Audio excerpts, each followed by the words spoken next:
back and forth between these stages of just feeling so on top of the world and loved and chosen, and then abandoned.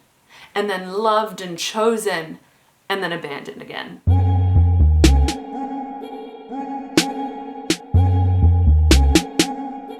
Hello, you gorgeous people, and welcome back. It's Ash, your truth-bombing fairy godmother for everything love, dating, and relationships.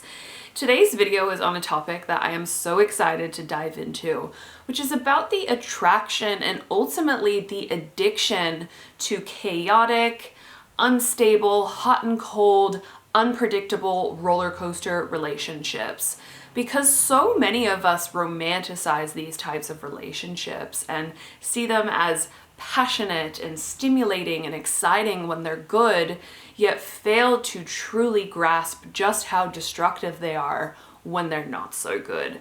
So I'm going to be breaking this down, explaining what exactly roller coaster relationships are, why you might be finding yourself attracted to these types of relationships, and most importantly, how to hopefully grow out of the addiction to instability in your love life. But first, if you're interested in new love, dating, and relationship videos every single week, then I would love it if you considered subscribing by tapping that button below. And just a really quick heads up on that note, that I will actually be taking the next few weeks off because I'm taking a big trip through regional Australia. I am so excited, but I will be back every week as per usual before you know it. All right, let's start out by defining what exactly constitutes a chaotic, hot and cold, unpredictable, or roller coaster relationship.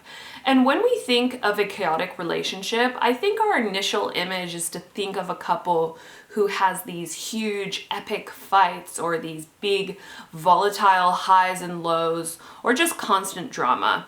And although that can absolutely be the case, chaos can also be much more subtle. Chaos can mean things like unpredictability or a lack of emotional availability or just an overall lack of clarity about where we stand in the relationship. For example, I never really fought or had any real drama with one of my exes. So at face value, it would seem kind of strange to categorize that as a chaotic relationship. But the way he constantly left me guessing about where his feelings were and whether or not he truly cared was absolutely emotional chaos for me. I could feel so wanted and desired by him one day and then completely forgotten about and like his very last priority the next day. A shaky foundation or a lack of security in a relationship is still chaos.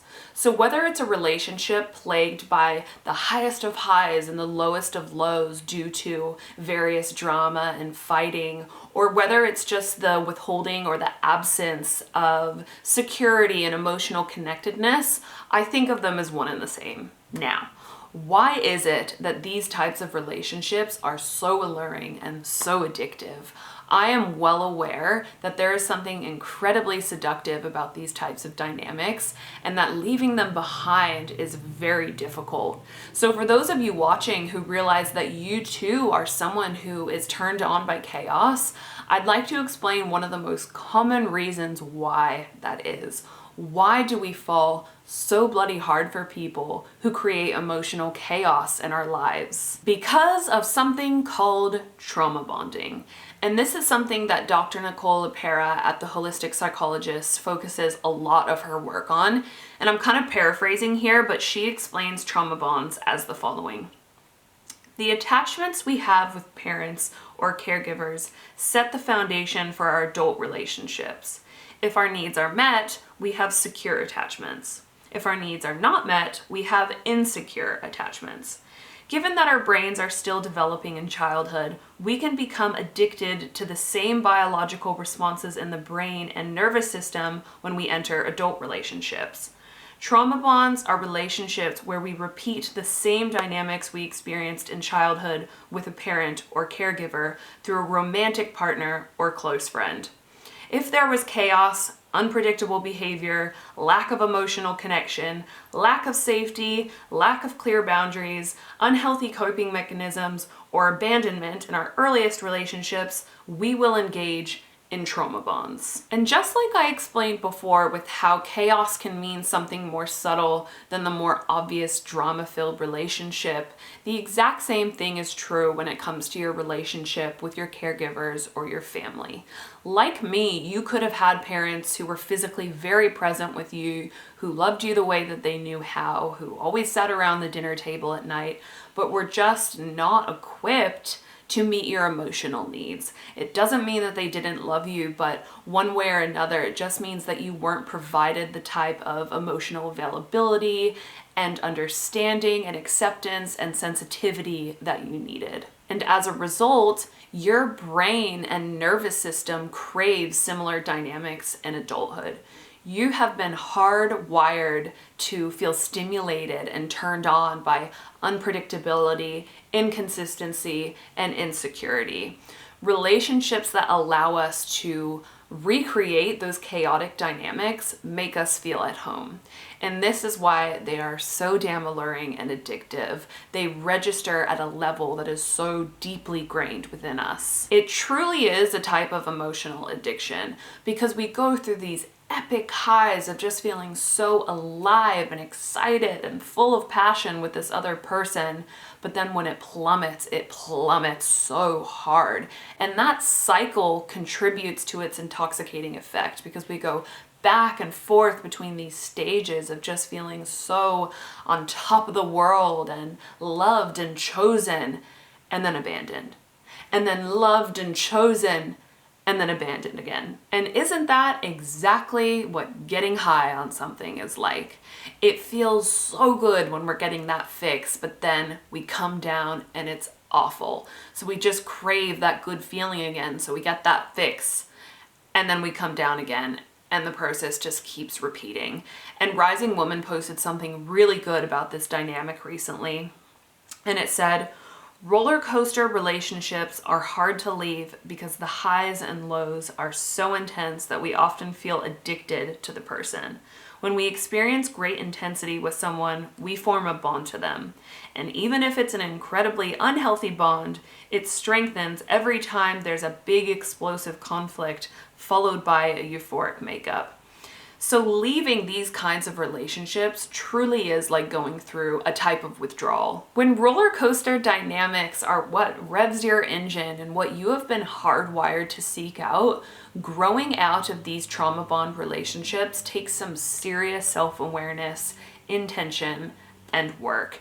And if we don't have the understanding and the guidance to rewire and redirect that conditioning, we will forever crave these chaotic, vicious cycles of emotional highs and lows in order to feel attachment, attraction, chemistry, and even love with another person. And on the flip side, what's interesting is that we will also likely feel uneasy, anxious, understimulated, antsy, or just plain bored by relationships with loving, available, stable partners.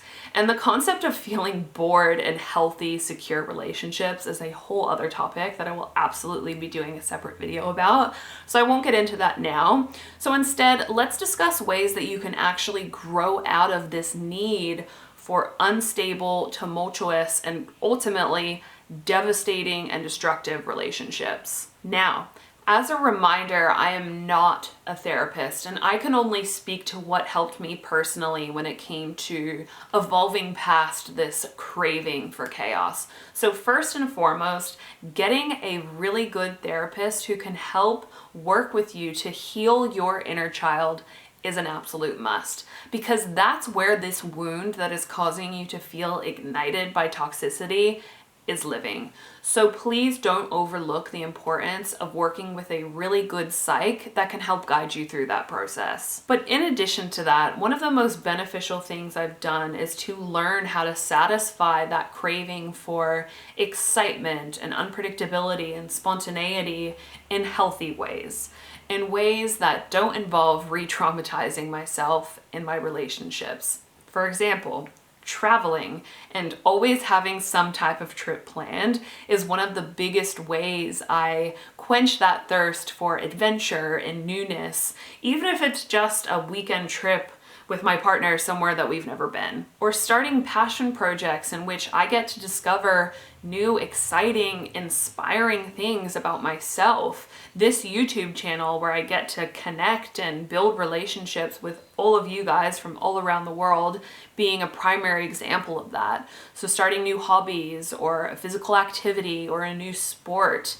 Meeting new people and cultivating diverse friendship groups is something that I also deeply value and need. Changing my house around and redecorating and creating that newness in my space is also something that brings me comfort. So the point being, learning how to channel your conditioning of feeling at home in chaos in ways that don't involve trauma bonding is key. It's not about eliminating this pattern within yourself. It's about learning to work with it. It's about learning to give yourself what you crave in ways that don't involve destruction, self-abandonment, or self-betrayal. And Rising Woman, once again, perfectly described this by saying, instead of turning my life upside down or sabotaging my relationships, I found ways to transmute the addiction to chaos by nurturing my relationships with adventure and creativity.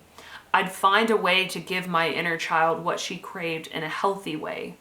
Healing doesn't mean eradicating parts of ourselves. Healing means giving space for all of our parts to exist and change form. I'm going to go ahead and wrap this up, but before I go, I just want to reiterate that this type of work and rewiring does not happen overnight. I've been doing this work for years, and I still sometimes have to remind myself that I deserve healthy, stable love, and that destroying my life, taking off and moving to another random country is not the answer.